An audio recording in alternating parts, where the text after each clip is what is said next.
దేవుడు అనే ఒక శక్తి అనుకోండి అన్నిటినీ సృష్టించాడు ప్రపంచంలో. అప్పుడు దెయ్యాన్ని ఎందుకు సృష్టించాడు? దేవుడు కంట్రోల్లో ఉండాలి కదా, లెక్క ప్రకారం ఉండాలి. అప్పుడు దెయ్యాన్ని సృష్టించి మన మీద వదిలేసాడంటే దానికి ఏదో చెప్తారు భక్తులు, వాళ్ళు కంట్రోల్లో ఉంటారు, వాళ్ళు దాటిపోరు, ఏదో చెప్తారు, ఇలాంటి లాజికల్ అని చెప్తారు.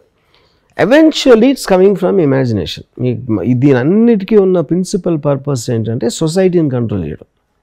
యూనో, సో ఆది మానవులు ఉన్నప్పుడు వాళ్ళు కూడా ప్యాక్ యానిమల్స్, తోడేళ్ళు ఉంటాయి, లేకపోతే కోతులు ఉంటాయి, ఇలాంటి ప్యాక్ యానిమల్స్ ఉంటాయి. వాళ్ళని ఒకళ్ళు కొట్టుకుని గ్రూప్స్ ఎప్పుడు పెద్దవి. ఎందుకంటే ఎప్పుడైతే మీరు పెద్దది అవుతున్న కొద్దీ దాంట్లో బలవంతులు ఒకళ్ళు కొట్టుకుని మళ్ళీ విడిపోతాయి. గ్రూప్స్ కంటిన్యూస్గా సెల్ఫ్ డిస్ట్రక్షన్ ఉంటాయి గ్రూప్స్లో.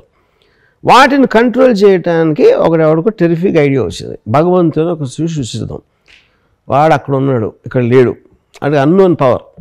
అప్పుడు నువ్వు ఇలా చేస్తే నీకు అక్కడ రంభ ఉరిసేస్తాడు, ఇలా చేస్తే నేను కొరడాలతో కొడతాడు. ఆ kind of a unknown fear create చేసి they put in a religion for the purpose of controlling.